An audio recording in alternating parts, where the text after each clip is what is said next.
¿Qué tal? Buenas tardes, bienvenidos. Yo soy Juan Graña, soy miembro del grupo Paternal que estamos organizando esta actividad. Les cuento un segundo sobre el grupo. Somos un espacio político nacido en 2021, buscando construir una alternativa de izquierda democrática, al menos por ahora, para la ciudad de Buenos Aires. No se emocionen, ya vamos a llegar al país. Las ideas de estas actividades tienen dos grandes objetivos. Primero, poner en debate grandes temas que nos parece que están fuera de la agenda, y para eso convocamos a gente que sabe de estos temas. Yo soy economista, o sea que debería estar entre los analizados y no entre los que saben decir algo. Igual Hernán en un segundo les va a contar un poco más de la mesa. Y el segundo objetivo es esto que veían recién: volver a construir espacios de sociabilidad para gente que está sola, que está muy angustiada y que la realidad nos pasa por arriba. Y entonces volvamos a juntarnos, volvamos a pensar, volvamos a escucharnos entre nosotros para pensar por dónde salir, porque efectivamente hay que empezar de nuevo. Todo lo que veníamos haciendo, todas las cosas que veníamos diciendo y pensando, en muchos casos demostraron ser falsas o parciales, y hay que volver a empezar. En ese sentido, desde el Grupo Paternal armamos estas actividades para eso, para que nos juntemos, para que nos escuchamos, para que pensemos de nuevo colectivamente hacia dónde vamos. Antes de pasar a la mesa, finalmente les paso una invitación adicional. El jueves que viene, en Sociales, la sede Constitución, vamos a hacer la última presentación del libro. Esperen. Está entre nosotros. Tenía en mente el nombre del Viborita Tour, pero bueno, está entre nosotros, coordinado por Pablo Semán. Es la última presentación de la gira muy exitosa de presentación que hicieron. Es el jueves que viene, 19 horas, en la sede Constitución, y los esperamos ahí también para discutir en particular qué nos dice ese libro y la experiencia de ellos a lo largo de la presentación del libro de todos estos meses respecto a la situación actual de Argentina. Sin más, los dejo con la mesa, con Hernán Broste.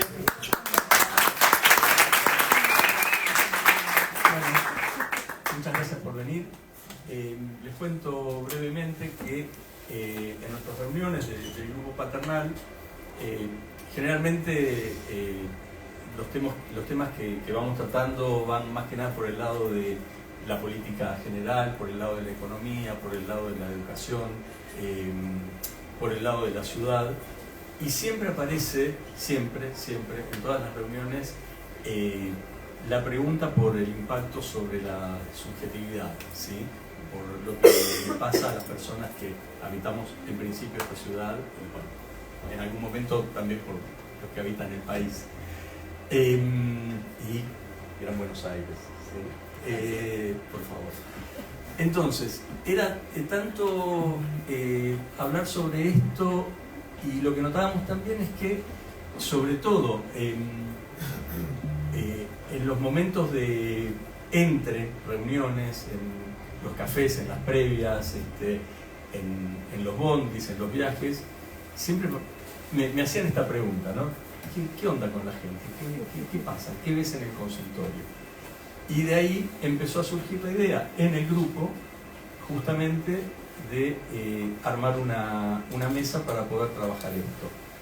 Sí, lo que vemos habitualmente es que la salud mental ocupa un lugar bastante chiquito en la agenda, que cuando aparece es de un modo más bien escandaloso o espasmódico, no está en la agenda constantemente esto. Y bueno, también pensamos que nos debíamos como grupo paternal tener un espacio justamente para poder pensar sobre estas cuestiones. Bueno, los invitados hemos estado conversando previamente, nos conocemos mucho, de muchos años, de distintos recorridos, de distintas trayectorias, y lo que acordamos también es que cada uno va a hacer su propia presentación. Vamos a alargar a trabajar libremente, una suerte de asociación libre y de trabajo colectivo de pensamiento, retomando un poco las ideas que decía Juan antes. La idea es, aparte, que cada expositor tenga aproximadamente unos 15 minutos medianamente fijos. Los vamos a interrumpir seguro, y después daremos espacio a las preguntas, o si quieren preguntando, vamos viendo qué dinámica construimos entre todos, ¿no? Bueno, el puntapié inicial, acá al lado mío, mi amigo Ale Weiner, empieza él y avanzamos. Buenas tardes. Me tengo que presentar. Alejandro Weiner, psicólogo, psicoanalista. Voy a decir algo más, está aquí mi primer jefa de residentes, Verónica. Me he encontrado, hay algo del espíritu que transmiten, donde uno se cruzó acá en menos de 10 minutos con pedazos enteros de historia y que ya están juntándose. Voy a decir nada más, soy coordinador general y uno de los editores de Topía, revista de psicoanálisis, sociedad y cultura. No voy a decir mucho más. Gracias a Hernán, hermano de la vida. Con Santiago puedo decir qué intimidad. Cuando uno se pone a improvisar a cuatro manos, ¿te acordás, Santiago? Después de un encuentro científico hay que tener la confianza y la coordinación para improvisar. El alcoholemia. Para mí no era solo el alcohol. El alcohol lo único que hace es ayuda a eso que estaba. El alcohol hace eso, no va a inventar pianistas sin alcohol. Bien, bueno, 15 minutos parece poco tiempo, pero es el lado A o el lado B de un viejo disco de vinilo. Yo para eso pienso tocar 5 temas y tengo a mi amigo Hernán que me va a cortar si me excedo de tiempo. Bueno, el tema es bastante amplio y Hernán nos coordinó bastante bien diciendo van de lo general a la salud mental. El primer tema para mí es la definición un poco del tiempo que estamos viviendo, el tema 1.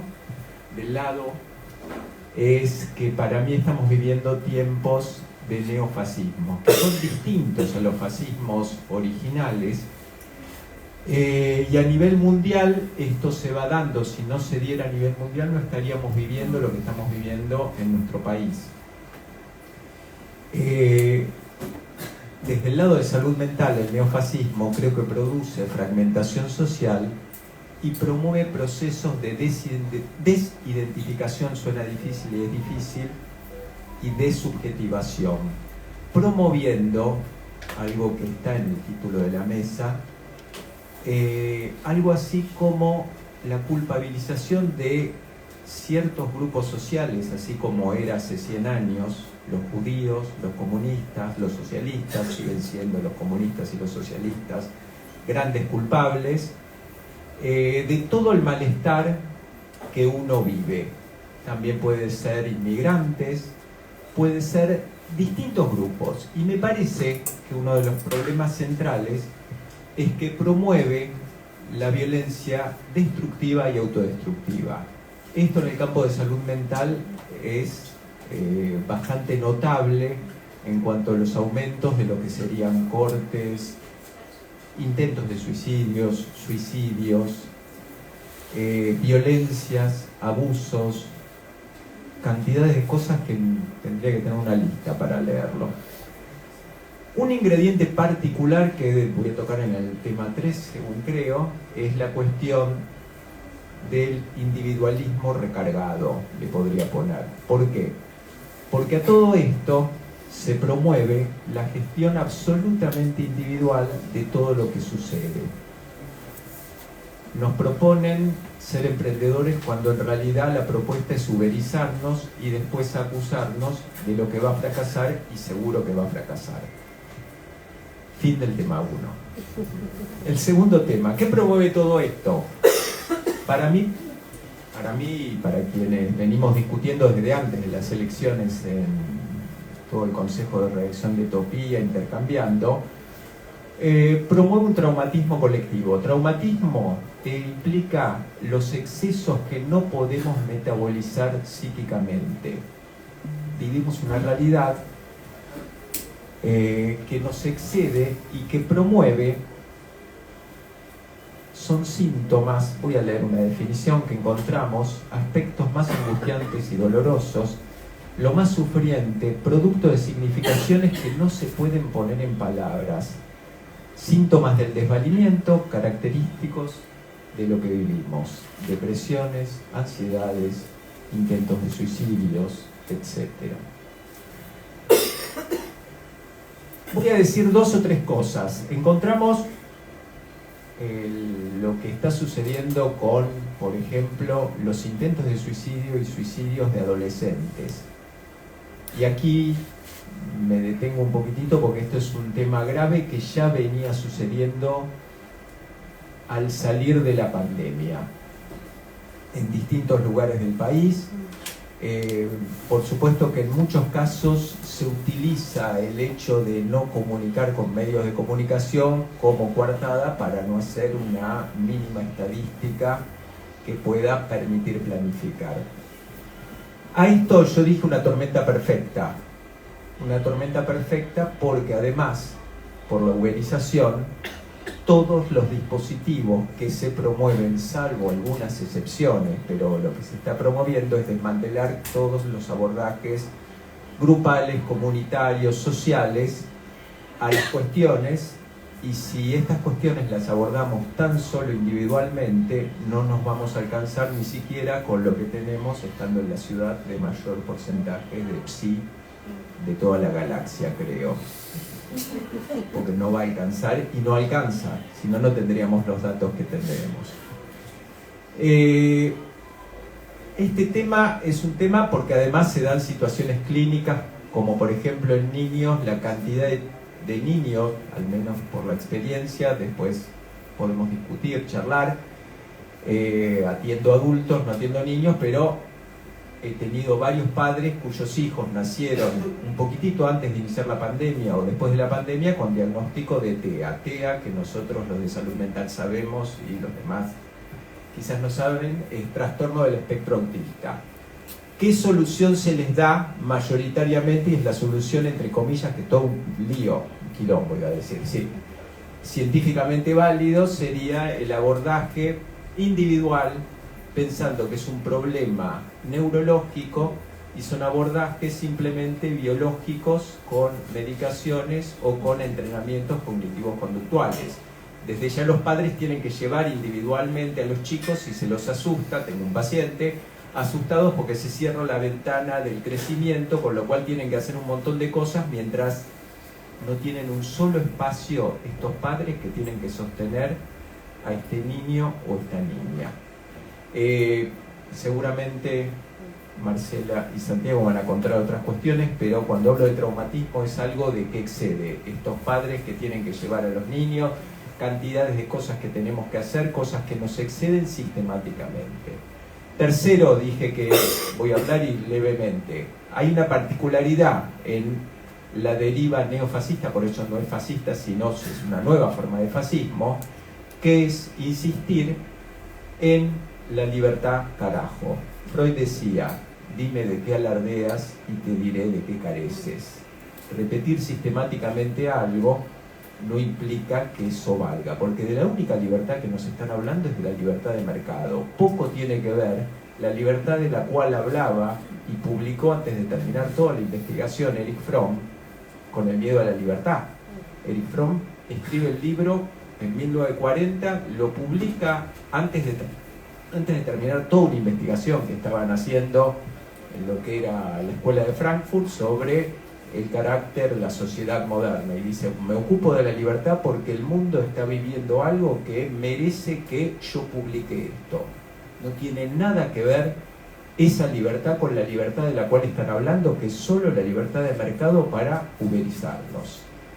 Tema 4, ¿voy bien con el tiempo? Terminaste el agua. ¿Cómo no? ¿7 minutos? 8, perfecto. Hay algo que Hernán nos facilitó en cuanto a que venían charlando y discutiendo en todo el grupo paternal, que es la ley de salud mental. Y acá yo me voy a detener un poquitito en este cuarto tema, que es, desde que se discutió antes, se aprobó en el 2010, se reglamentó en el 2013, las discusiones no contemplan la historia que tiene y ponen la ley por encima de todo lo que fue la instalación en el mundo, cuando en 1948 la primera vez que se habla y se cambia el tercer Congreso de Higiene Mental por Congreso Internacional de Salud Mental. Y a partir de eso comienzan las políticas de salud mental.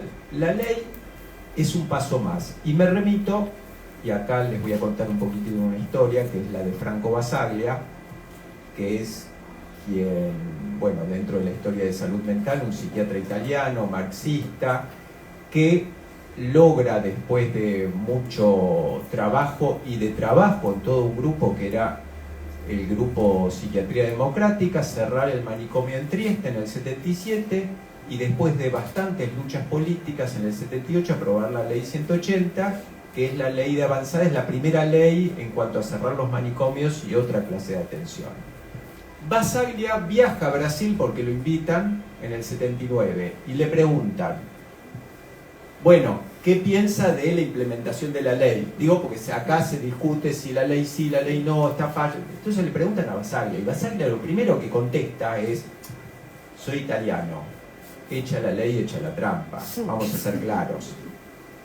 La ley va a llevar bastante tiempo porque hay muchos poderes en juegos, o como decía Franco Rotelli cuando le hicimos una entrevista, no se cambia un paradigma con una ley. La ley va a depender de las luchas políticas. La ley en Italia se aprueba a la vez de la ley de legalización del aborto en el 78. Van las dos leyes juntas. Esto depende de la cantidad de luchas sociales y políticas que involucran no solamente a quienes estamos dentro de salud mental, sino pacientes, familiares, gremios, partidos políticos, organizaciones comunitarias. Si no, la ley no va a funcionar. Esto se los dice a los brasileños que le preguntan cómo hacer. Creo que para mí esto centra un poco la cantidad de luchas, y además Basaglia lo dice en estas conferencias en Brasil, dice, los manicomios pueden volver a existir, lo más importante, pueden volver a existir porque Basaglia tenía la idea que las cosas se sostienen gracias a las luchas. Si no, no se pueden sostener. Y lo más difícil que asistimos al día de hoy es que están avanzando, como la gestión tiene que ser individual, van cerrando todo lo posible los espacios, promoviendo que toda la solución de los conflictos es mediante lo individual. Y esto no funciona. Último tema. Bueno, el último tema me gusta decirlo, tomorrow never knows, mañana nunca se sabe. Mañana nunca se sabe porque no está escrito, depende de lo que nosotros vayamos construyendo en salud mental y en toda la sociedad. No se puede imaginar, uno sí se puede imaginar lo que quiere imaginar, pero Basaglia decía en el mismo libro que para él los cambios dependen de una lucha política y una lucha teórico-técnica. La lucha política es la lucha que se da o se dio en el Congreso, la lucha política es luchas en distintos lugares por mantener servicios que se están cerrando.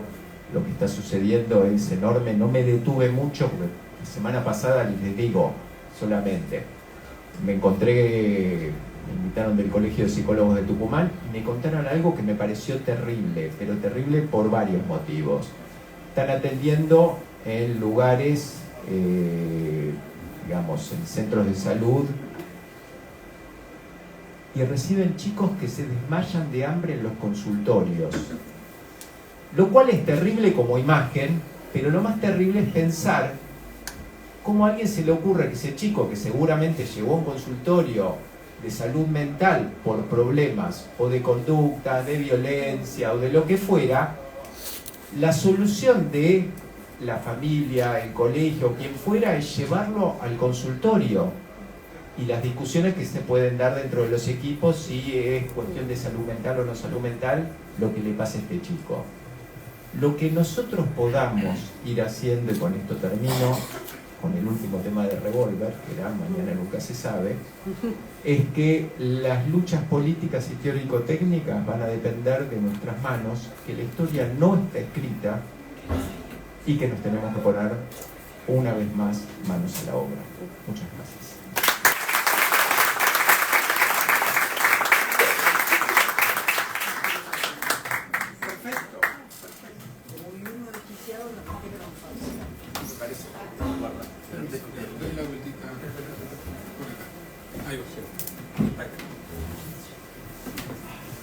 Hola, buenas tardes. ¿Se escucha un poco? Porque desde acá no... Sí, bien.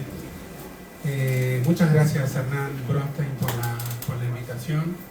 Para mí es un gusto estar compartiendo este panel con estos amigos más nuevos y más antiguos. Por supuesto que Marcela Armos va a ser la última en tomar la palabra. Marcela es una de mis personas favoritas de mi vida, así que para mí es un enorme placer estar sentado al lado de ella acá en este panel. ¿Qué decir? Yo no traje la tablet ni traje un puntero tampoco. Yo soy médico psiquiatra. Como una vez le escuché decir a Marcela, vengo del psicoanálisis. No diría soy psicoanalista, sino que vengo de allí y ahora no sé bien en dónde estoy. Y en este momento soy docente de la Universidad Nacional Arturo Jauretche y tengo un cargo de planta en el servicio de docencia e investigación en el hospital El Cruce de Florencio Varela. En el hospital en el cual comienza una nueva residencia este lunes, 2 de septiembre, una residencia nacional que se llama de psiquiatría comunitaria. Creo que no existe una residencia parecida a la que vamos a comenzar en el Hospital El Cruce junto con la Universidad Arturo Jauretche, en un centro de salud que se está terminando de construir dentro del predio de la universidad, a 2 cuadras del hospital, en pleno territorio, en el interior del suroeste de la provincia de Buenos Aires.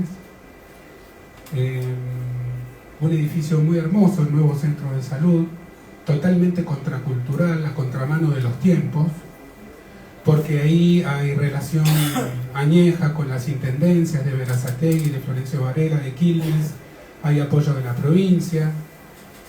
Se está logrando, muy a contrapelo,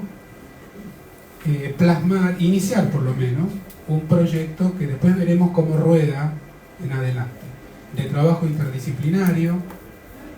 Este centro de salud va a tener un área programática de unas 10.000 personas, que ya está más o menos definida, en la cual se va a poder hacer trabajo comunitario, creo yo y espero yo en serio. Yo soy el responsable de esa residencia que empieza de cero, y también de una nueva carrera de especialista en psiquiatría universitaria de la Jauretche, con el Cruce y con la Asociación de Psiquiatras, que empieza el año que viene.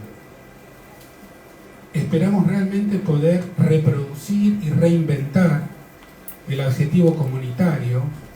Comunitario quiere decir que las construcciones son de abajo para arriba. Comunitario quiere decir que nadie puede venir con las soluciones prefabricadas, porque eso no es salud mental comunitaria, eso es bajar línea. Comunitario quiere decir que tiene que haber un conocimiento muy cercano de la comunidad, entonces va a haber investigación junto con la atención clínica, prevención, grupos. Vamos a volver a traer a Pichon Rivière al presente, el espíritu pichoniano que estamos necesitando tanto en estos momentos y que yo creo que está aquí también en esta convocatoria. Como dijo el economista que nos presentó, ¿cómo es tu nombre? Juan, perdón por olvidarme. Como acá habemos seres humanos de distintos orígenes universitarios y no universitarios, no me quiero meter en cuestiones técnicas internas del campo de la salud mental que pueden resultar aburridas o por lo menos extrañas. Solamente quiero decir, después de lo que dijo Ale Weiner, que con un grupo de amigos, de compañeros y de compañeras tenemos un dicho a partir del endiosamiento de la experiencia de Trieste, de Franco Basaglia, que realmente es una experiencia maravillosa, revolucionaria, en todos los sentidos. Nosotros tenemos un dicho que es menos Trieste y más Berazategui. Nosotros trabajamos con comunidades muy distintas a Trieste, que es una ciudad muy rica de lo que podría ser prácticamente el este de la Europa culta, que tiene un presupuesto para la salud per cápita que multiplica por muchos órdenes de magnitud los que tenemos incluso en la ciudad de Buenos Aires, que es una ciudad, una de cuyas características principales es la desigualdad.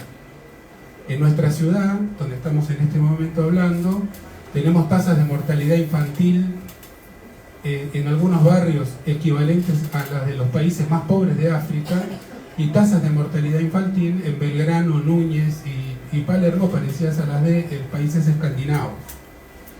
Tenemos un sistema de salud fraccionado, inequitativo. En este momento el sistema público, además de estar siendo desfinanciado, está tremendamente estresado, porque está recibiendo a toda la clase media que se cae como un piano desde el piso 10. El personal de salud está también muy golpeado. Teníamos que decir también un par de palabras sobre la salud mental de quienes ejercemos las tareas de cuidado de salud mental, porque los médicos y los psicólogos nos suicidamos más estadísticamente que la población general, tenemos un promedio de vida menor, padecemos más la soledad, el uso indiscriminado y problemático de sustancias, alcoholismo, etc. Muchas veces quienes tomamos el micrófono para dar consejos de prevención a la comunidad estamos atacados no por nuestros propios fantasmas internos y por nuestros propios derrumbes internos también. Yo creo que cualquiera que estudia una disciplina clínica, seguramente esto no representa el 100%, pero seguro sí, una gran mayoría, es, como nos enseñó hace muchos años Lía Ricón, que acaba de cumplir 94 y sigue trabajando, la semana pasada cumplió. Lía Ricón, en uno de sus desarrollos teóricos más bonitos, más elegantes, como escribe ella, con mucha sencillez y mucha profundidad, al estilo anglosajón, breve, ella dice que la vocación de salud tiene dos componentes: la curiosidad por el funcionamiento del cuerpo y de la mente humanos, y la vocación reparatoria. La vocación reparatoria, que es un desarrollo teórico que viene de Melanie Klein, que sencillamente se explica diciendo que es el sentir placer al ayudar, sentir esa llenitud, ese lleno del alma cuando uno logra aliviar un dolor, acompañar y hacer sentir, reconfortar a alguien. Volviendo a lo que yo estaba diciendo, yo creo que en todo estudiante de medicina, de psicología, de kinesiología, de odontología, hay un utopista o una utopista, una persona que quiere que en el mundo se sufra menos y se viva mejor. Lo que nosotros queremos, el axioma de la salud pública es ese: lo que existe para algunos se pretende para todos. Entonces, lo pensemos desde el punto de vista que lo pensemos.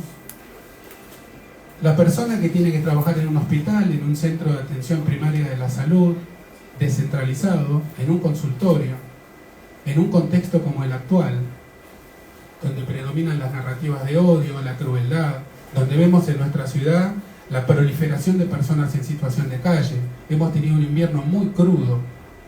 Hace poco en televisión escuché un linchera diciendo: lo que a mí más me duele no es que no me den plata, es que no me miren. No nos estamos mirando, no solamente falta quien se agache para preguntar ¿cómo te llamás? ¿Te puedo ayudar en algo? Tampoco sirve tirar 3 billetes encima. En ese sentido, las declaraciones de Diego Kravetz, el secretario de Seguridad de la Ciudad de Buenos Aires, son canallescas. Canallescas. Su jefe, Waldo Wolf, no se queda rezagado. Pero en este caso tomó la delantera Diego Kravetz cuando dijo: si le das un plato de sopa caliente a una persona en situación de calle, la estás acomodando en su pobreza. Entonces recomendaba no hacerlo. La característica más marcada de este neofascismo, yo coincido con Alejandro en esto, es el trabajo político minucioso antisolidario, en un contexto en el cual, merced a las redes sociales, creemos que estamos comunicados permanentemente y en verdad estamos menos comunicados que nunca, menos informados que nunca, y todos saben quién era Humberto Maturana. Humberto Maturana, un chileno investigador en neurociencias, uno de los pioneros, un filósofo, humanista.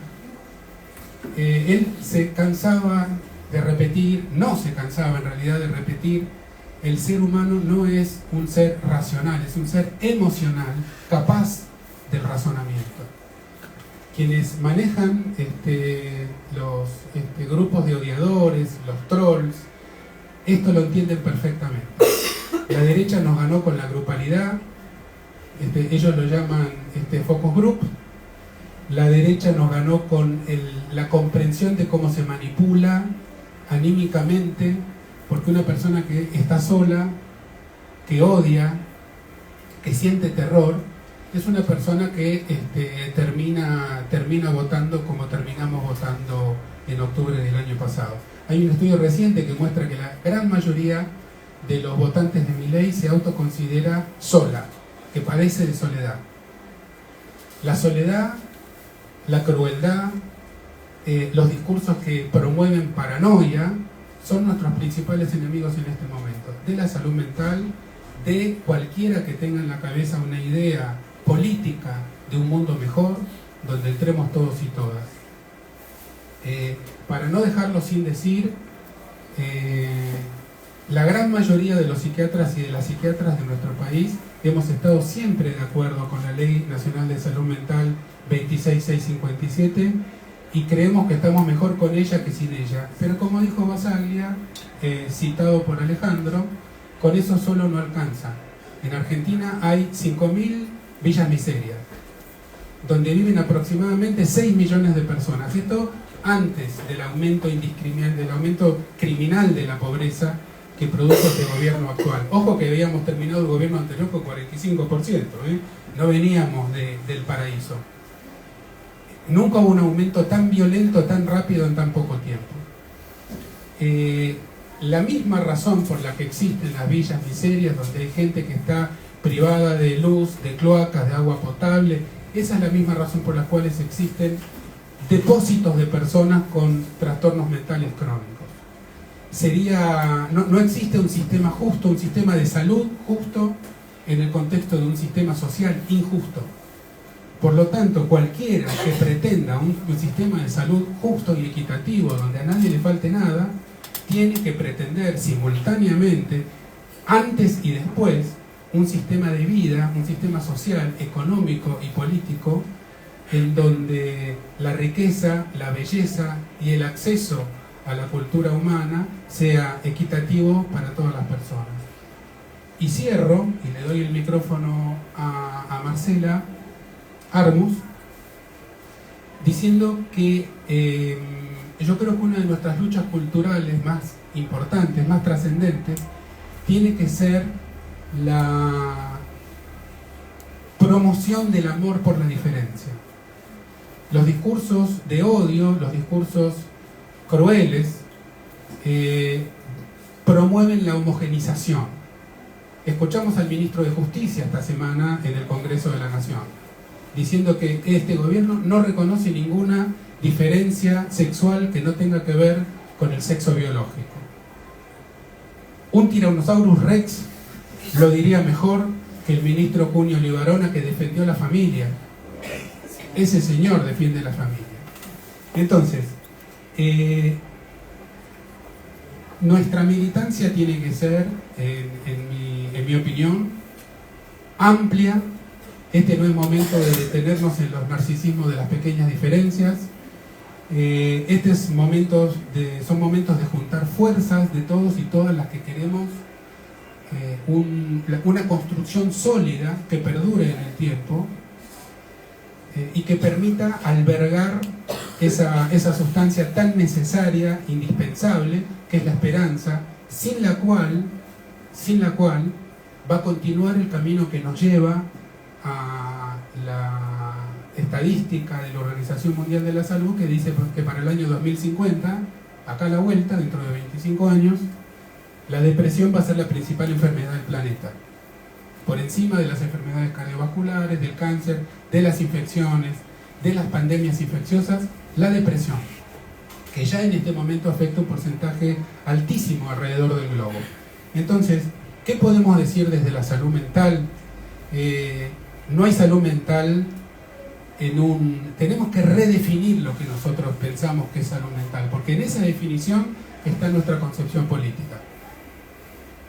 En esa definición está nuestra concepción política. La definición de salud mental es una definición política y tenemos que ser cuidadosos con las palabras y las metáforas para dar un resultado que funcione como un programa político, un programa sanitario y un programa que empodere.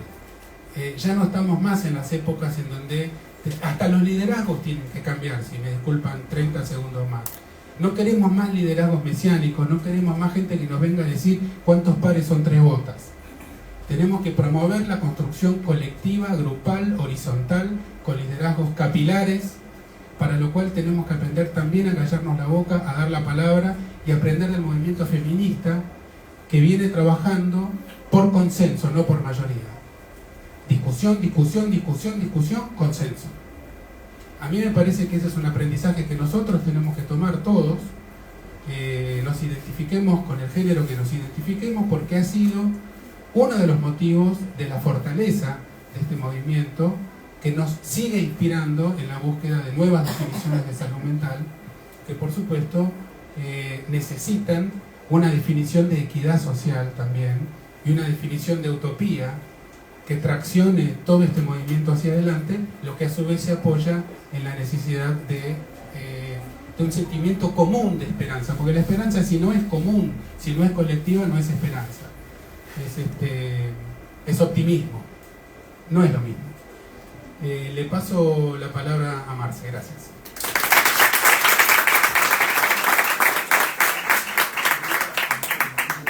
Bueno, yo también agradezco mucho esta posibilidad. Me parece que además yo soy médica psiquiatra, soy psicoanalista, vengo y me quedé en psicoanálisis, del cual además hice una larga trayectoria de enlace con otras cosas que siempre me interesaron mucho. Soy especialista en salud mental comunitaria y quiero contar particularmente mi lugar de pertenencia. Yo soy de la pública desde que me recibí. Fui residente del Hospital de Niños, seguí en la trayectoria en distintas instancias y aún ahora formo parte del equipo asesor del programa Infancias y Juventudes de la Secretaría de Salud Mental de la provincia de Buenos Aires, lugar en el que estoy muy orgullosa de trabajar. Seguramente con el grupo paternal vamos a poder hacer algunos intercambios y alianzas, porque es un lugar de la perspectiva que hoy ocurre en la crisis de la salud mental, probablemente un lugar que aloje, probablemente uno de los lugares que aloje alguna esperanza. El caballero que tengo al lado, del cual además yo también tengo un enorme cariño, me hizo leer a Tomás de Aquino, que es el que desarrolla justamente una teoría muy afín al psicoanálisis sobre la esperanza, porque lo que siempre plantea Tomás de Aquino es que la esperanza pulsa desde el deseo y la desesperación, que es la falta de esperanza, también pulsa desde el deseo, pero con sentido contrario. Digo esto porque yo creo que estos lugares son lugares de resistencia, nosotros lo decimos muchas veces, no hay mejor lugar para poder pensar que la incertidumbre, para ir en un camino hacia ciertas certezas. Y la caracterización del momento en el que todos estamos viviendo, a mí me importa desde la salud mental en niños y adolescentes con dos coordenadas que son fundamentales. Cualquier niño y cualquier adolescente sufre si sus cuidados y sus derechos no están asistidos como una situación donde el derecho a la salud es un derecho social, es un derecho al acceso de todas las posibilidades para poder vivir en un mundo mejor. A mí me sería fácil por ahí hablar de los TEA, y no porque no crea que sea importante, o hablar de los intentos de suicidio o de las tentativas de suicidio. ¿Más? ¿Grito? ¡Ah! Soy capaz de gritar, ¿eh? Sí, pero no. Bueno, a ver, digo, marcar este contexto de referencia, donde cualquier situación que tenga que ver con violación de derechos y con falta de cuidados, garantiza inevitablemente el padecimiento desde el comienzo de la vida. Entonces, en ese sentido, y no voy a venir a hacerme la víctima, la salud mental en niños y adolescentes no tiene todavía el reconocimiento que debería tener. Hay todavía un predominio del escritorio versus el territorio. Y esto hay que poder asumirlo. Hay que asumirlo en los distintos ámbitos porque es el lugar de la salud mental menos financiado, más desfinanciado. Sin embargo, todos mantenemos la idea de que los niños son el futuro que debemos estimular. Pensar, la ley de salud mental, yo no voy a hablar de la ley de salud mental, sino que voy a hablar de los 3 renglones que le dedica a la salud mental infanto-juvenil la ley de salud mental. O sea, está en falta. Y no porque no haya necesidad. Habrá que revisarlo, habrá que actualizarlo, habrá que pensar en eso. Cuando yo vengo de supervisar un caso de un pibito de 11 años en Varadero, que hace un año, por falta de condiciones de abrigo, de hogares que estén formados para alojar a los pibes, de situaciones que tengan que ver con una territorialidad que no se sostenga solamente en las comunidades del tercer sector para sostener estados de salud, es importantísimo darse cuenta que esto en la ley de salud mental no está. Es un pibito, es muy reciente, es una experiencia muy reciente de un niño de 11 años que por falta de condiciones hace un año que está hipermedicado en una sala de adultos, que es 4 paredes, ni siquiera una ventana y ni siquiera una caja de fuego. Entonces ahí hay que ir a mirar también la salud mental, no solamente en las grandes patologías, sino en la vida cotidiana, padeciente, donde esto que ocurre ahora, lo único que agrava son las condiciones de crianza, ¿sí? Ahora, a partir de ser bastante atenta a las propuestas del desquicio y la crueldad, recordaba un hermosísimo trabajo de Ulloa de 1998 acerca de la ternura, la crueldad y sus enrosques que él planteaba como una situación basal en los primeros tiempos de acontecimiento de la subjetividad, en la que decía, lo que ocurre para poder lidiar con la crueldad es que no haya una falencia en la ternura inicial. Hoy estamos realmente en una situación de desquicio donde hay que criar a los niños con las 3 funciones que tiene la experiencia de la crianza, que es criar, educar y cuidar. Y acá siempre hago un paréntesis. Las políticas de cuidado se han desarrollado y se han sofisticado. Hay 4 destinos fundamentales de las políticas de cuidado que tienen absolutamente que ver con las crianzas. Un destino importante es la primera infancia. Otro destino importante es la tercera edad, también vinculada a la primera infancia. Otro destino muy importante es la discapacidad, también ligada a los primeros años de vida. Y otro son las políticas de género, la reivindicación de todas las cuidadoras primarias que se hacen cargo de llevar adelante, además de la salud mental en los primeros años de vida. Hago hincapié en esto porque me parece que las condiciones en las cuales el desquicio hoy, que es claramente una falta de garantía para una ciudadanía, donde la primera infancia deja de ser un proyecto emancipatorio, es decir, donde se defiendan los derechos de la infancia para que cada uno crezca, cada niño, cada niña, cada adolescente crezca y desarrolle un propio proyecto de cuidado de derechos y de emancipación hacia un futuro mejor. La palabra futuro está hoy muy resquebrajada para las infancias y para las adolescencias.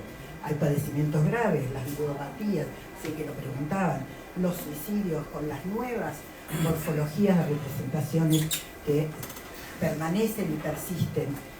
Algo de esto contaba Ale. Infancias absolutamente avasalladas por el mercado. Todos estamos preocupados por las pantallas, pero ¿saben por qué estamos preocupados por las pantallas? Porque los niños están capturados por el mercado. Hoy una versión muy interesante que la desarrolla Carolina de Palma, es una persona que trabaja en contenidos digitales, trabajaba, por suerte se fue porque Pacapaca es un desastre. Y tiene una teoría que es muy interesante. Ella dice, ¿a dónde van los niños cuando entran en una pantalla? a darle ganancias a las grandes corporaciones. Es trabajo infantil. Tenemos una enorme población trabajando para las corporaciones, desubjetivizándose, moviéndose con algunos parámetros dramáticos en los que construyen subjetividades donde la muerte no importa porque se compran muertes ad infinitum. El cuerpo está sometido a una energía disponible para trabajar y a enriquecer las grandes corporaciones, que cada vez que un chico pone el like o entra en alguna dimensión, lo llena de guita a la gente de las corporaciones. La mercantilización del uso de las pantallas y por lo tanto de las infancias y de las adolescencias. Digamos, estamos en muchísimas presencias de patologías que surgen a partir de patologías de consumo. Hace años que se vienen gestionando y este gobierno, por supuesto, como nosotros vivimos en una época que no podemos evaluar, la historia tiene esta característica, evaluamos la época cuando la época avanzó. Mientras tanto estamos recursivamente metidos, dando testimonio en estos lugares, por ejemplo, de lo que va sucediendo. El tema de las pantallas es el drama de las infancias, porque hay una situación que tiene que ver con una simetría de consumo, los padres, los hijos, los maestros, todos consumen exactamente lo mismo. La necesaria asimetría para la crianza, el cuidado y el aprendizaje no se da porque estamos todos metidos dentro del mismo balde, porque hay una descorporización permanente en el tema de las pantallas, porque hay anonimato, porque se puede utilizar para armar estrategias de crueldad. Cuando uno ve a qué juegan los pibes, a ver cómo hago mierda al pibe para que sacarlo de la situación de contrincante. Perdonen que use esta palabra, pero me siento cómoda como para poder decirlo, ¿no? Digamos, hay una cantidad de situaciones que están ligadas a ese espectro de la crueldad. Yo decía, hace poquito vino acá Eric Sain. Yo soy muy mala con el tiempo, así que necesito que me des un par de segundos. Vino Eric Sain, un tipo que piensa muy interesante, ¿qué quiero decir? Pensó mucho sobre el tema de la crueldad. Piensa mucho a partir de plantear algo que tiene que ver con el futuro, algo que tiene que ver con la fe, en el sentido no religioso de la fe, sino en el sentido de construir creencias. Vivimos hoy, y él dice, hoy faltan tres cosas. Uno es la falta de fe, no religiosa, sino la construcción de una creencia que habite la idea de futuro. Otra es un mundo sin ley. Y es cierto, es un mundo sin ley. Y otro es un mundo sin redes, paradoja de la modernidad. ¿Cómo sin redes? Vivimos absolutamente atrapados en las redes. Sin redes de contención, sin redes de alojamiento, sin redes de abrigo.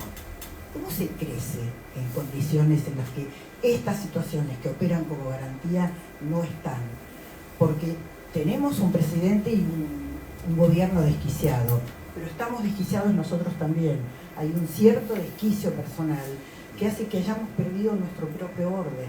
Tenemos que lidiar, y muchos de nosotros somos, con esas fantasías que marcaban una lógica en la cual había una promesa y una desilusión, había una promesa y una desilusión, había una promesa y una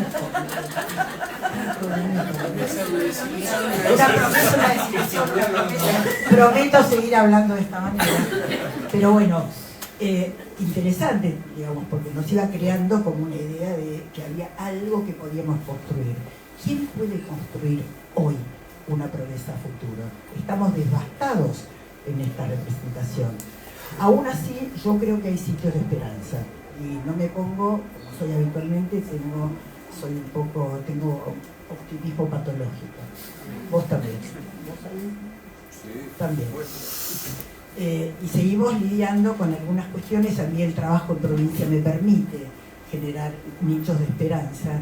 Como decía el otro día, un pibe en un tallercito de fútbol de un lugar que no tiene nada que ver supuestamente con la salud mental, porque es la obra de un padre en La Plata, que no me acuerdo cómo se llama, y hacen actividades que son actividades que también tienen que ver con la salud mental, porque vienen en la grupalidad, vienen en la solidaridad, vienen en el acompañamiento, vienen en reeditar el juego como una situación constitutiva. Hay muchos chicos que no juegan hoy, Nosotros tomamos el juego como un parámetro del desarrollo infantil y de la vitalidad. Pero hay chicos que no juegan. Hay chicos que están por fuera de una condición creativa de vida.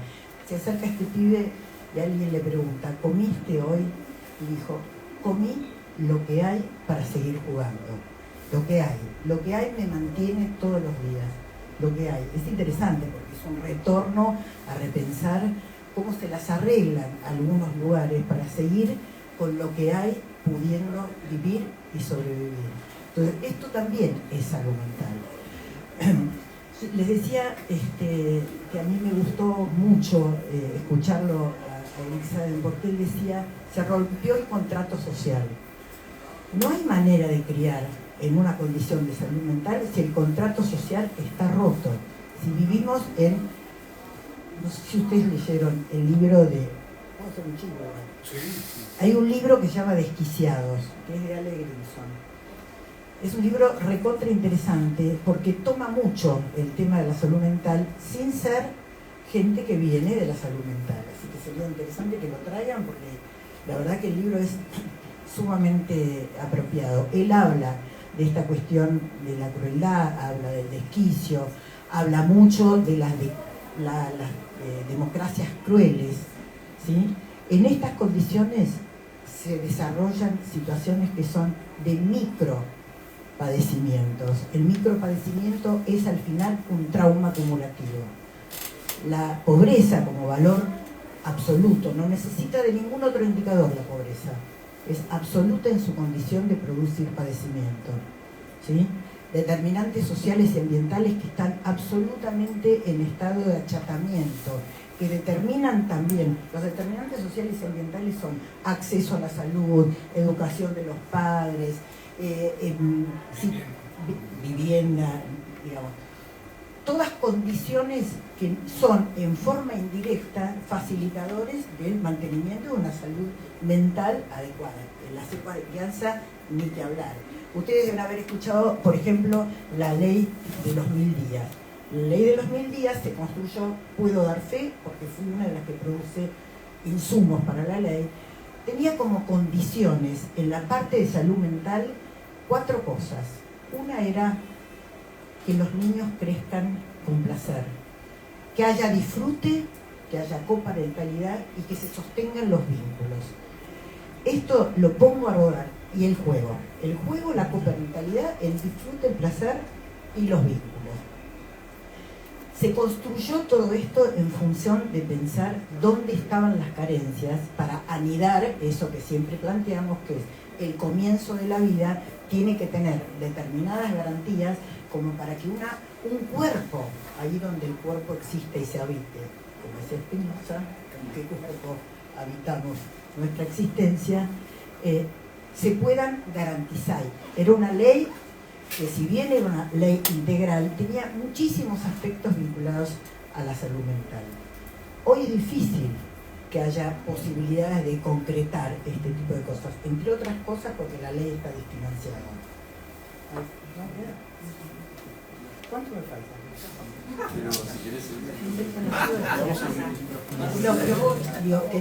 Quería traer la experiencia de la ley, porque si bien es cierto que hay un desfinanciamiento absoluto de todo lo que tiene que ver, por lo menos con las cuestiones que están vinculadas a la salud mental, infanto-juvenil, y con todo lo que tenga que ver con el apoyar los recursos que fomenten, entre otras cosas, algo que se dice mucho en provincia, y es que la salud mental es de todos y es entre todos. Entonces, hay que recuperar la idea de ver qué vamos a hacer frente a una realidad con desahucio, con crueldad, sin ternura, con poca solidaridad, con gérmenes de esperanza que hay que poder revitalizarlas, tal vez no cantando viejas canciones, discúlpenme que yo traiga esto, sino volver a cantar viejos párrafos pero con nuevas melodías.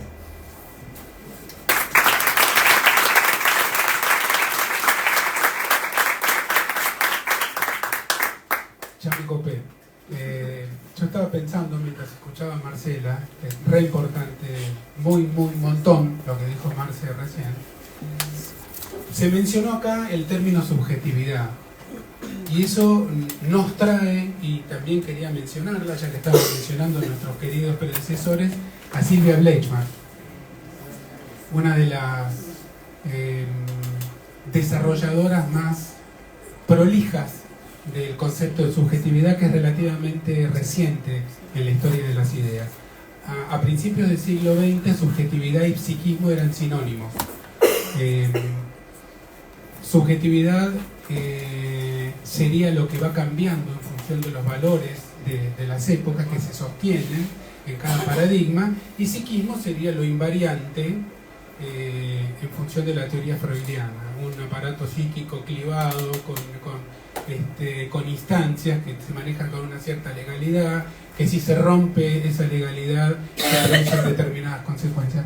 Yo me acordé recién, una oyenta de la radio donde yo hago una columna de salud mental, que contó una historia que a mí me conmueve muchísimo y que sirve para iluminar muy sutilmente el concepto de subjetividad y lo que estábamos diciendo de esta fragmentación que genera soledades y que nos aleja de la ternura. Esta chica joven vivía en uno de los edificios grandes de Villa Lugano, de los monoblocks, y estaba indignada en pandemia durante la cuarentena porque un vecino de arriba hacía clac, clac, clac, clac todo el tiempo en el techo y no la dejaban vivir en paz. Pin, clan, clink, clun, clink todo el tiempo, y un día aguantó, dejó pasar unos días y dijo: yo voy a ir y lo voy a increpar, porque esto no puede ser.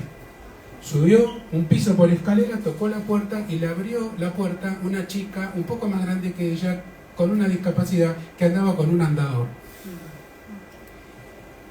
A partir de ese momento, ese sonido en el techo la dejó de molestar. Luego se hicieron conocidas y luego se hicieron amigas.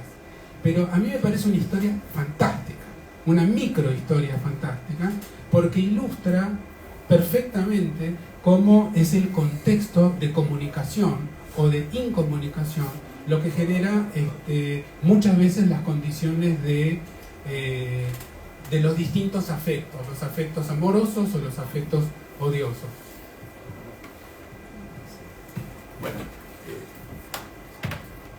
Bueno, muchísimas gracias a los tres por esta disertación. Un aplauso, me parece, para los tres.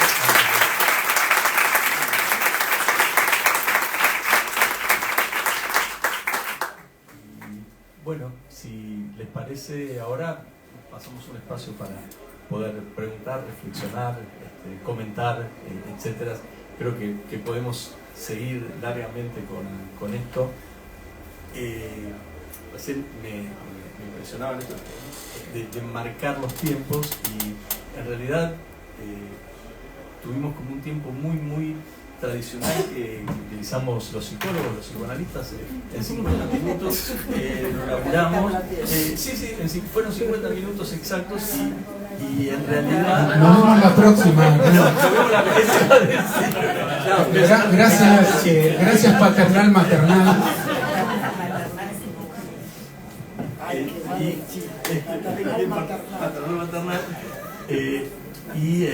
Con esto también,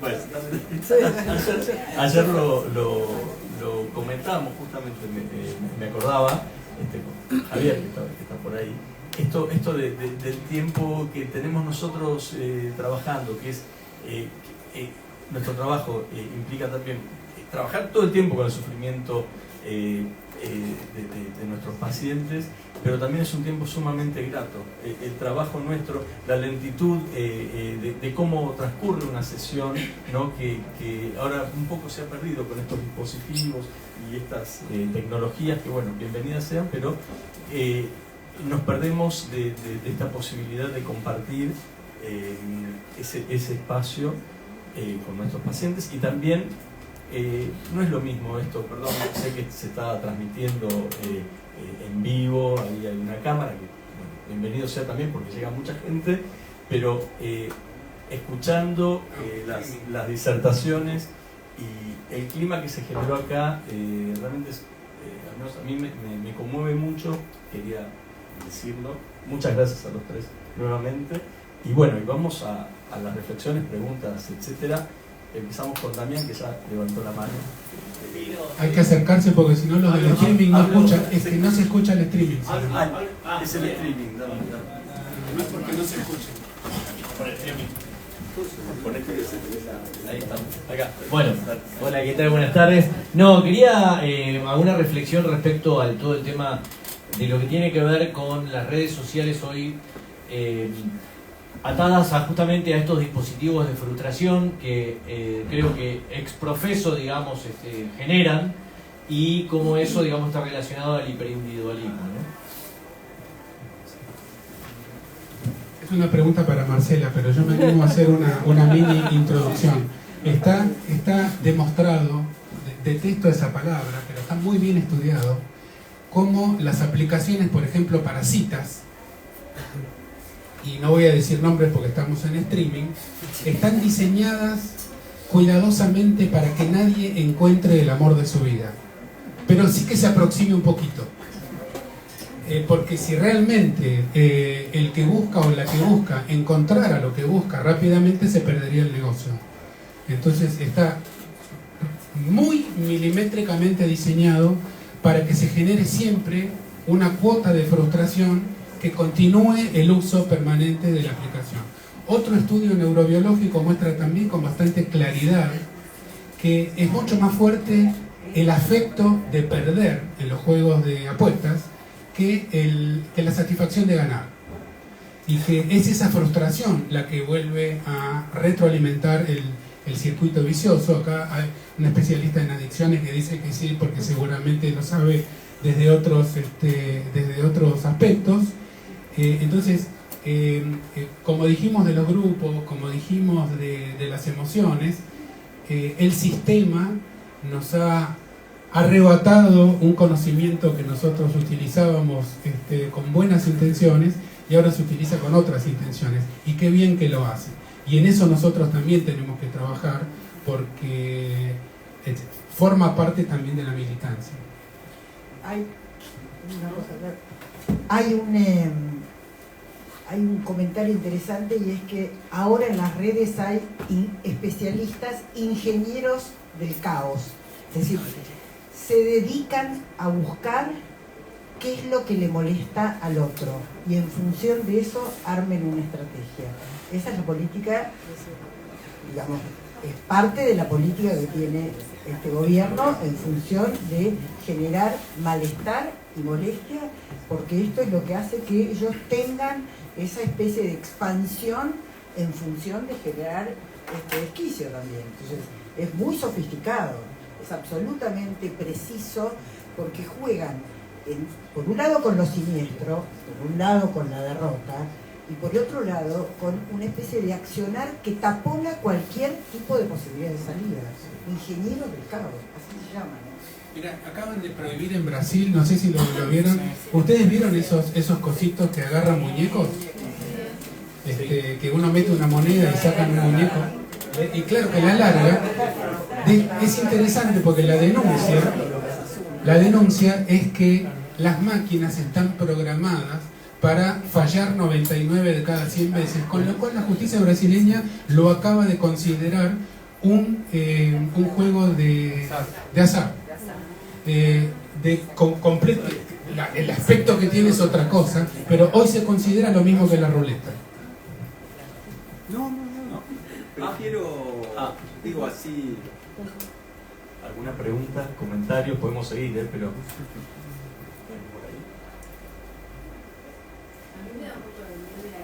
No, vení. Dale. ¿Sabes qué le pasa? El micrófono me pone nervioso. Dale. Bueno, muchas gracias por las exposiciones, por recordar mi primer año de jefatura de residente. Esta semana tuve 2 pacientes nuevos. Yo me dedico a esta cuestión de las adicciones, el juego de apuestas, está tallado, hay mucha publicidad. Entonces la gente dice, tengo un problema, voy a consultar. la verdad es que dos historias que me sorprendieron enormemente, porque la verdad es que cuando se fueron estos dos pacientes, que uno tiene 30 años y el otro 24, yo me preguntaba qué puedo hacer yo por estas dos personas y cómo lograron estas dos personas llegar a la edad que llegaron. Son una especie de sobrevivientes de familias que en otra época habríamos dicho disfuncionales, pero la verdad es que ya no sé ni siquiera si son disfuncionales, padres abandónicos que no están, no figuran, no los conocieron, hijos que intentaron suicidarse siendo menores de 15 años y los padres no preguntaron ni por qué, diagnósticos de trastorno bipolar, de déficit de atención, abuso de sustancias, consumo de todo lo que se puede consumir, tóxico y no tóxico, y están vivos.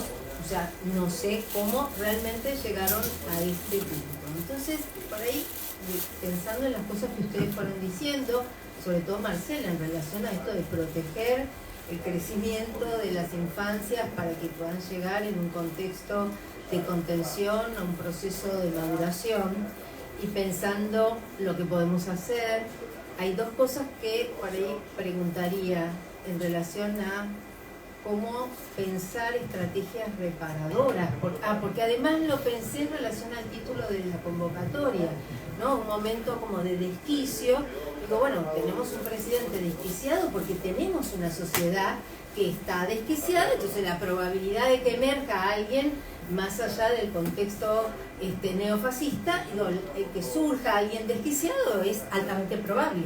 Entonces, digo, ¿cómo pensar estrategias de reparación para esto en un clima que nos permita tener alguna cosa de esperanza y no solamente un optimismo vacío? Porque yo estoy desconcertada. En este momento siento que me cuesta mucho pensar cómo reparar esto que estoy escuchando. No sé si pueden ayudar un poco.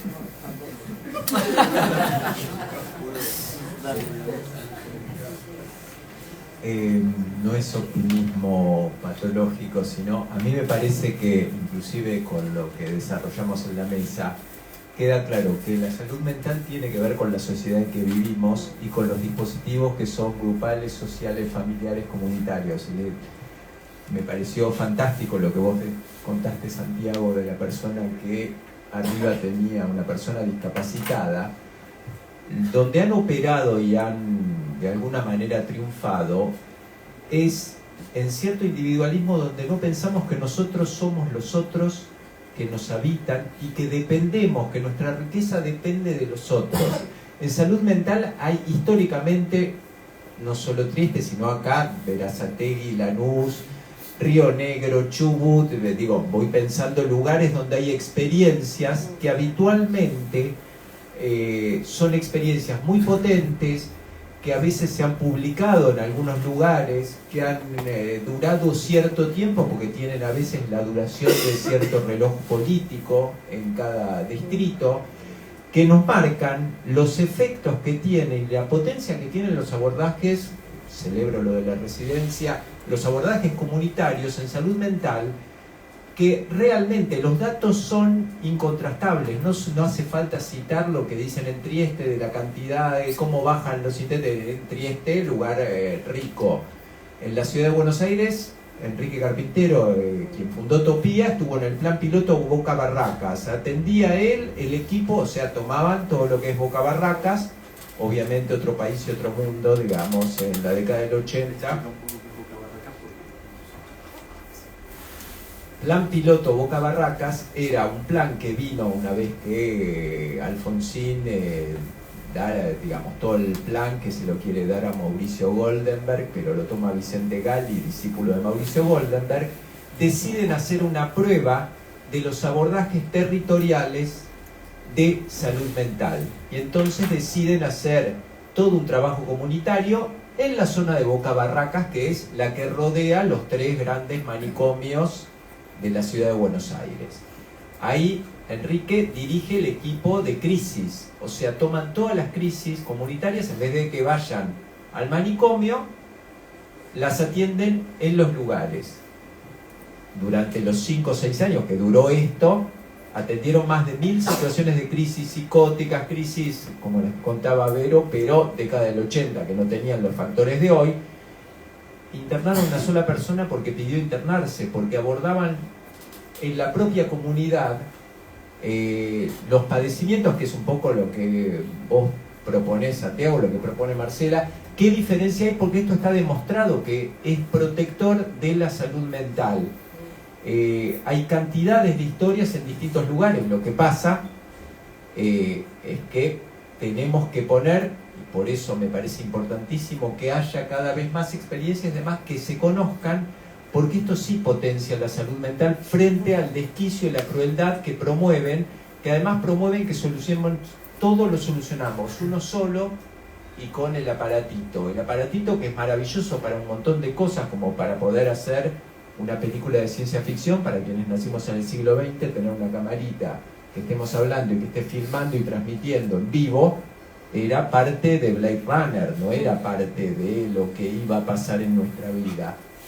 Esto, para estas cosas sirven, también sirven en este caso para que quienes no pudieron llegar hoy acá puedan ver esto o lo puedan tener colgado en YouTube y lo puedan ver dentro de un tiempito. El problema es el uso que están promoviendo, que es un uso que potencia algo que creo que hemos descrito los tres, que implica cierta crueldad y cierto vaciamiento, donde estamos cada vez más solos y cada vez más con cuestiones que son destructivas.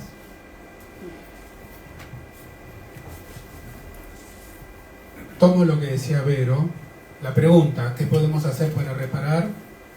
Mi respuesta en una palabra es política. Y esto que estamos haciendo acá hoy es política. Creo que, esto me lo digo a mí mismo porque yo padezco de maximalismo, creo que tenemos que bajar un poco nuestros super-yoes y reconfortarnos las unas a los otros diciéndonos que con hacer un poco todos los días alcanza.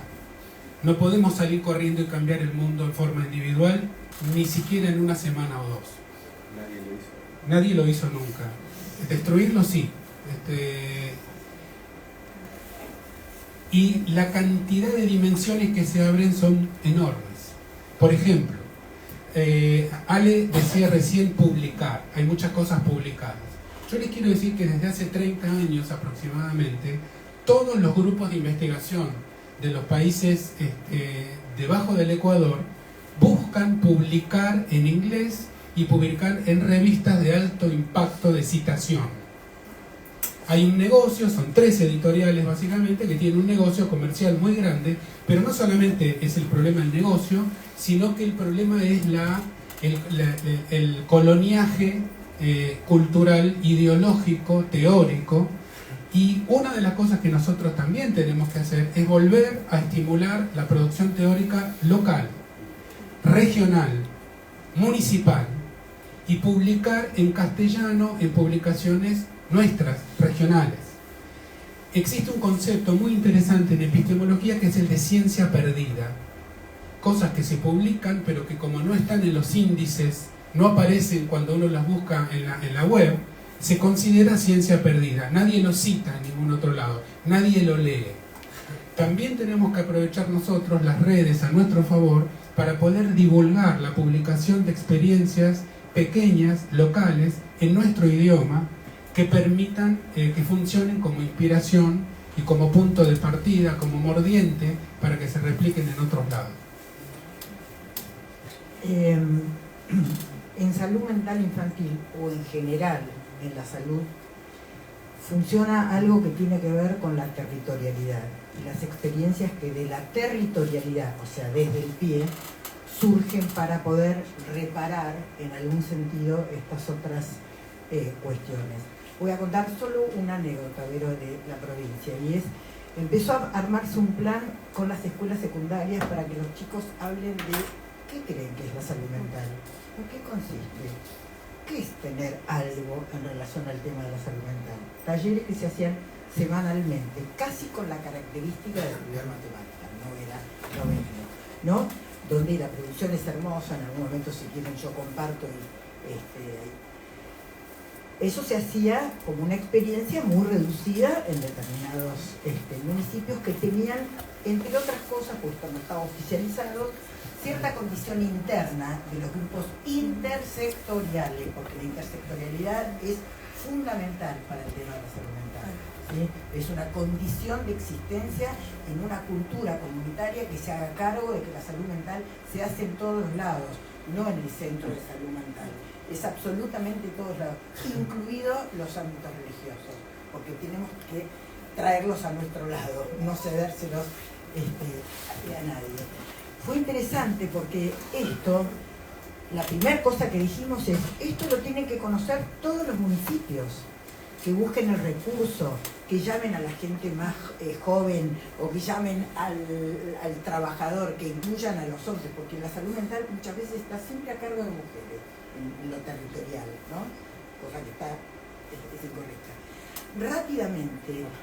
Rápidamente, de 4 escuelas, hoy hay 2.790 escuelas en la provincia que tienen la actividad con los adolescentes de ver qué es la salud mental, de qué se trata, qué les pasa cuando se habla de esto. No sé cuál va a ser el resultado. Sé que deja de mantenerse afuera una significación que es muy particular porque los chicos se atreven a hablar, dejan testimonios y dejan de alguna manera habilitado una forma de comunicar lo que por otro lado, si no, queda absolutamente relegado al discurso habitual. Digo, es no es la única. Con el tema de las pantallas hay todo el tiempo. Hoy justo salió en el diario una cuestión en la que las familias se ven comprometidas ¿con quién? Con el discurso de, ¿no?, a tener que retirar el uso adictivo de las pantallas porque se están dando cuenta de los formatos aberrantes que tienen los pibes frente a este uso.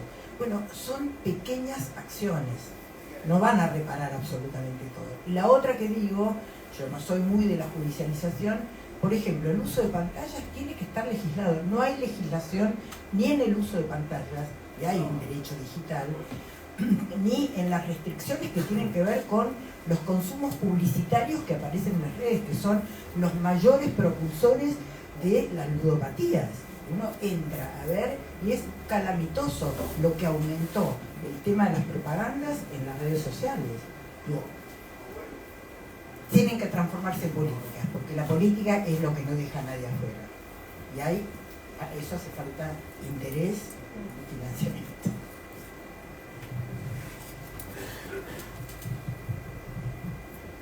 ¿Alguna otra pregunta? Si no, avanzamos.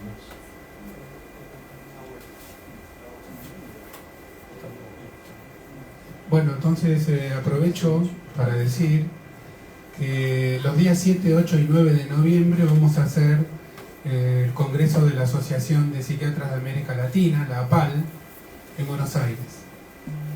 El título de ese congreso es Salud Mental y Equidad Social. Se va a reunir un montón de gente bajo ese título y por primera vez en los 64 años que tiene la APAL de vida, el Congreso Continental se va a hacer en la universidad pública, en la Facultad de Derecho de la Universidad de Buenos Aires y no en un hotel de 5 estrellas. Son 2 mensajes. El subtítulo del Congreso es Psiquiatras con perspectiva de derecho, aprovechando la Facultad de Derecho como sede. Entonces, retomando lo que dijo Alejandro, lo que dijo Marcela y la inquietud que comparto de Verónica Mora Dubuc en relación a cómo salir a reparar, creo que es un momento en donde tenemos que prestar mucha atención microscópica a las pequeñas cosas, reparar pequeñas cosas. Nos tenemos que cuidar mucho entre nosotros y nosotras, dentro de los equipos de salud, porque si no nos rompemos también. Tenemos que durar un poco, pelear por nuestros espacios de recreación, los espacios lúdicos, los espacios de afectos, sin los cuales perdemos la capacidad total de alojar y de ayudar y de abrir a la simbolización, como decía Jean Laplanche, para poder mantener el instrumento saneado. además de las lecturas y la complejización teórica, nosotros tenemos que mantenernos con capacidad de juego. Y si nosotros la perdemos, pues nos convertimos en parte de los damnificados. Bueno, con respecto a esto que decís, Santiago viene a cuento. Justamente en el grupo paternal empezamos a trabajar una comisión de fiestas, llamémoslo así, de encuentros. Bueno, ¿qué va a ser? Pero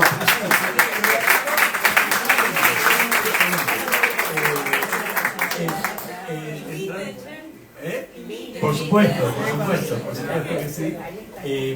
Pero justamente en función de esto, de la potencia que tiene la grupalidad, de la potencia que tiene el encontrarse, y también a ver, la disponibilidad de conocernos más todos, ¿no? por fuera de los discursos o de las coyunturas sobre las que vamos laburando. Y aparte, otro datito más, ahora te paso, Ale, con respecto a lo que decías, Marcela, sobre el libro este del desquicio, nos mirábamos, porque bueno, justamente es un tema, un libro que justamente empezó a circular ahora también en el grupo paternal como material de lectura. Bueno, seguimos a leer. Lo mío va a ser propulsar lo que acaba de decir Hernán. Les voy a contar una historia. En 1933, todos saben que gana Hitler en Alemania y un psicoanalista, Wilhelm Reich, escribe, zurdito como yo, por eso todavía, ahora sí voy a hablar de política un poquito más, porque para mí no hay posibilidad de salud mental sin incluir la política. Y los efectos los estamos viendo. Reich escribe, lo habían echado de la Internacional Psicoanalítica y del Partido Comunista, escribe Psicología de Masa del Fascismo.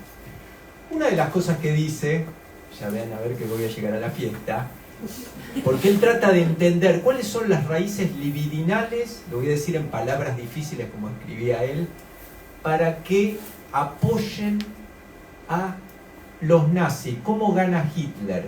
Era un tema que Erich Fromm lo venía trabajando en la escuela de Frankfurt, porque hacen una encuesta, ahora hemos publicado un artículo en la última Topía, de alguien que rescató, imagínense una investigación de 1929 a 1932 sobre obreros empleados para cruzar ideología política, quién votó, 3 referentes, los últimos libros. Hacen toda una investigación social, se tradujo al castellano recién, hace poquitos años en Rosario. Esta investigación, o sea, estaban todos pensando qué aliados tenemos contra el fascismo que estaba ganando cada vez más. Y Reich, entre las cosas que dice,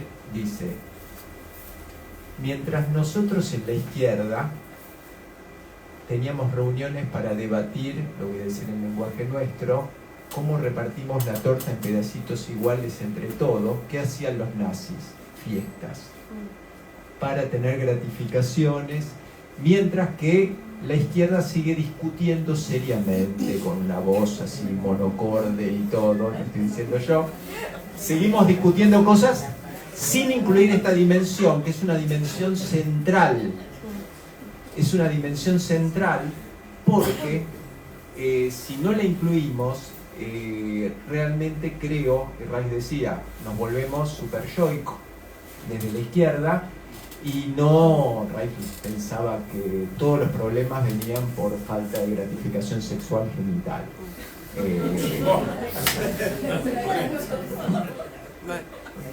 Entonces decía, los nazis hacen esto, con lo cual me parece importante para rescatar, porque además tenemos en política y en salud mental una muy rica herencia de publicaciones, de autores, de Reich, de John Rivière. Acá en la Argentina ni que hablar, tenemos una herencia, bueno, que compartimos, que es riquísima.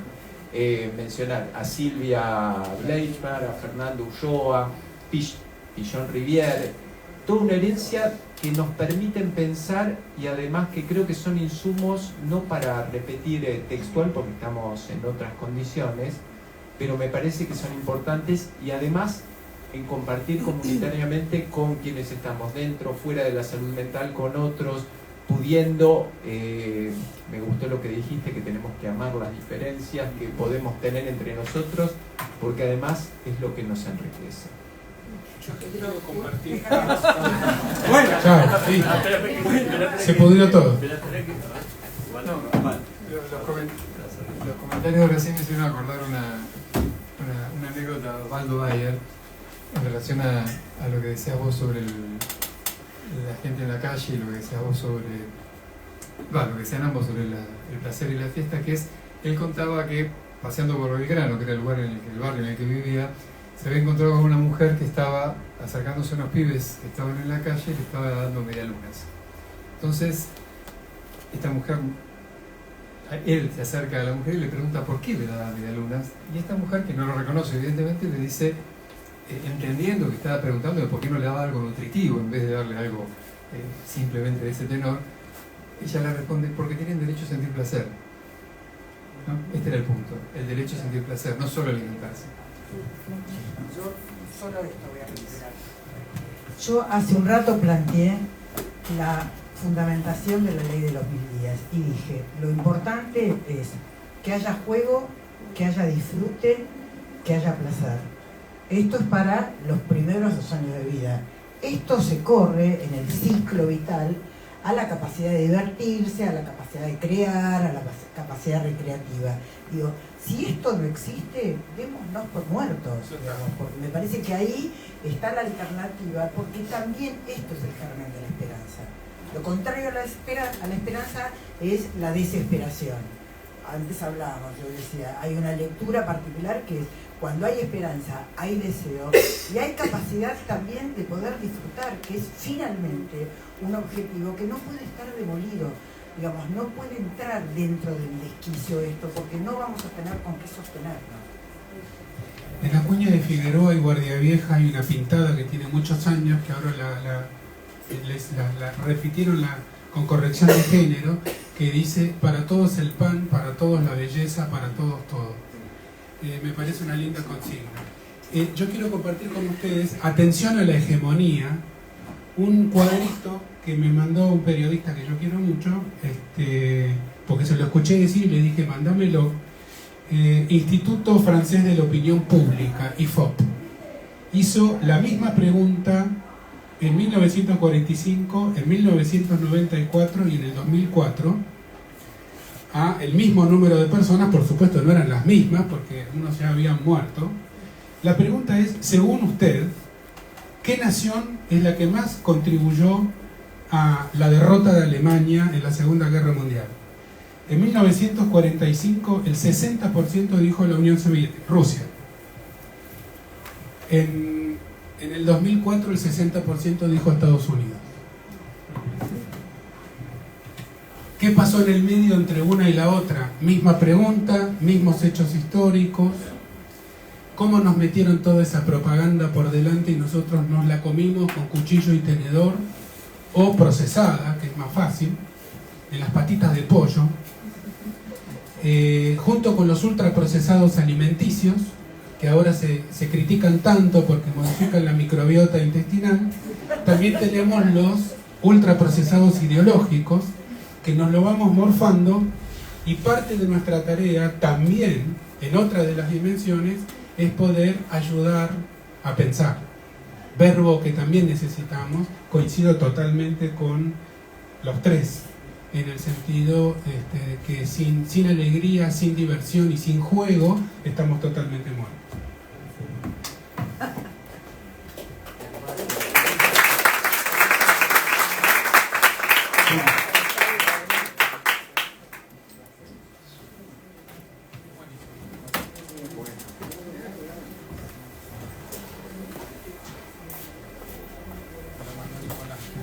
Gracias por las intervenciones. Yo tenía una pregunta y simplemente levanté tímidamente la mano, viendo que no había otras intervenciones que fueran al tema planteado, para dejar picando una para después, porque de alguna manera lo introdujeron ustedes mismos al decir que una dimensión fundamental de la salud mental es la política. Entonces quería dejar picando una cosa que no podía evitar pensar después de 40 años hacer política de manera continua, de alguna reflexión o alguna idea, que en los pocos minutos que quedan no la van a poder seguramente resolver, respecto de por qué muchas veces la política no crea los ámbitos de reparación que debería crear para aprovechar toda la potencia que puede tener la política. Porque me parece que atravesamos un momento donde la política que ustedes están convocando, yo la veo, la quiero, la deseo incluso, podría decir, no la veo en la realidad y más bien veo las patologías de la política. Y también los neofascismos se dan también en un contexto donde, como lo decía Reich, cuando hacía ese contraste entre una cultura que no había logrado adaptarse al trauma de la República de Weimar, como sí lo había hecho el nazismo, bueno, estamos en un momento donde tenemos también esa interpelación y donde la política, este es un comentario, me van a disculpar en un ámbito donde hay tantos psicólogos y psiquiatras, muy banal, pero la política premia mucho. Estos últimos 40 años de política en Argentina han premiado mucho al psicópata, han premiado mucho al individualista, etcétera. Y nada, simplemente es una pregunta que me acompaña y que no espero que la puedan responder, pero que por ahí salga un salpicado de algo. Gracias. Yo muy brevemente, me encanta esa reflexión, no es una pregunta. Yo creo que los nuevos tiempos tienen que venir, como yo decía al principio, con nuevas formas de liderazgo capilar, comunitario, horizontal, democrático, y que permitan la emergencia del amor por la diferencia, la diversidad, la no uniformidad, que fue tal vez uno de los problemas, no me animo a jerarquizarlo, que tuvieron las experiencias socialistas de Europa del Este. En ese sentido quiero mencionar a mi admiradísimo Álvaro García Linera, cuya narrativa, su discurso, su explicación de cómo se hace política con el compañero y la compañera, cómo se hace política desde el fracaso, a mí personalmente me inspira muchísimo y me parece que es un poco por allí. Menos protagonismo hollywoodense y más protagonismo horizontal. Yo, que me declaré optimista patológica, en esto soy una pesimista fuerte, porque lo que creo es que aún acordando hay una esquicia en el sentido de la cuestión de la política, y es que aún con acuerdos ideológicos hay una forma de dominación en las ligas políticas que llevan adelante, digamos, los proyectos políticos, que no deja de repetir los esquemas de dominación. Entonces, en esa repetición es muy difícil salirse hacia una situación donde la política sea realmente un lugar que no repita los esquemas de poder. Y esa es una gran trampa que tenemos. Yo no tengo ahí mucha esperanza, lo digo casi con congoja. ¿Me dejas algo del optimismo patológico?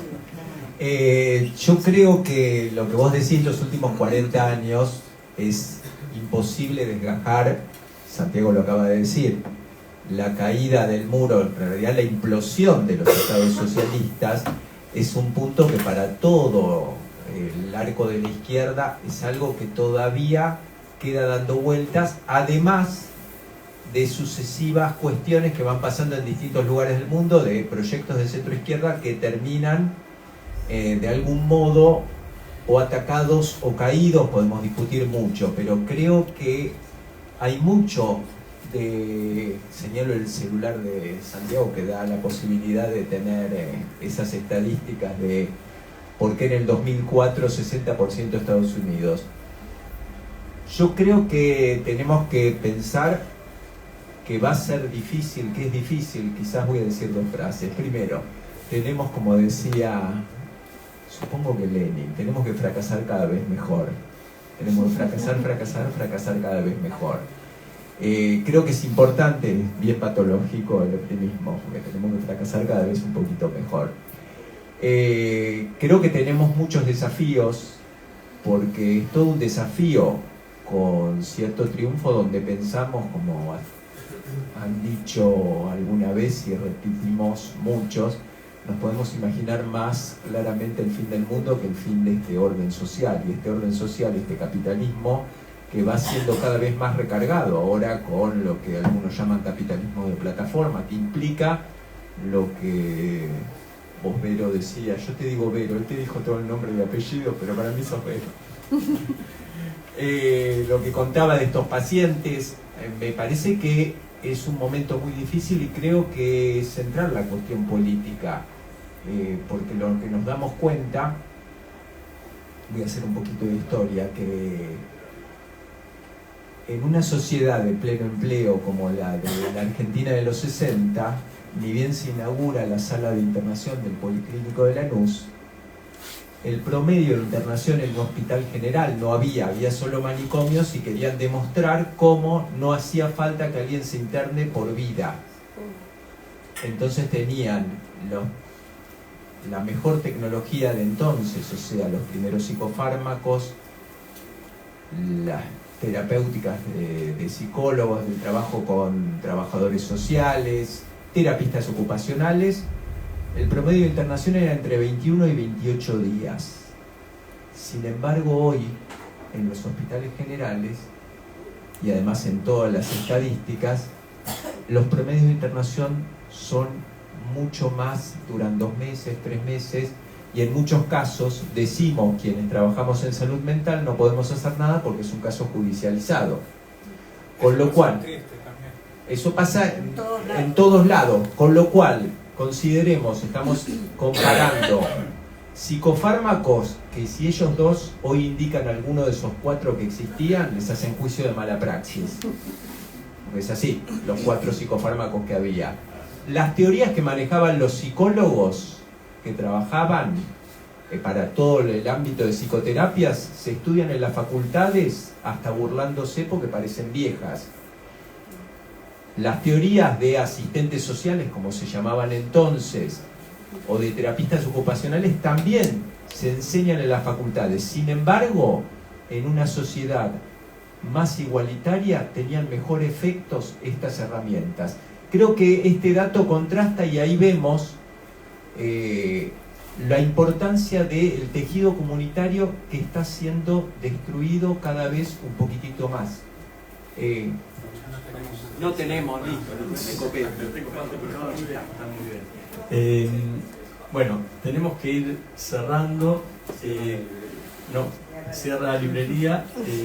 Tengo 2 o 3 cuestiones para decir, así muy rápidamente.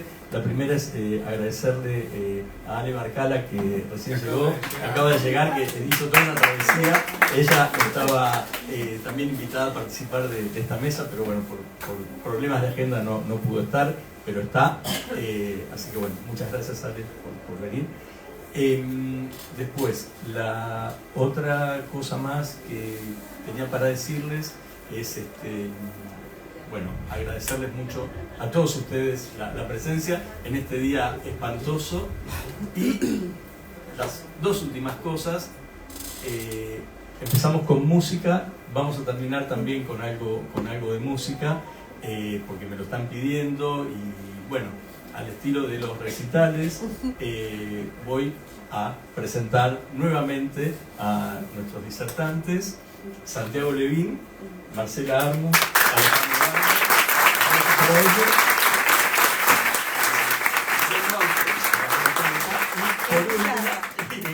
y por último, nos pueden seguir en redes al Grupo Paternal, y bueno, gracias de nuevo.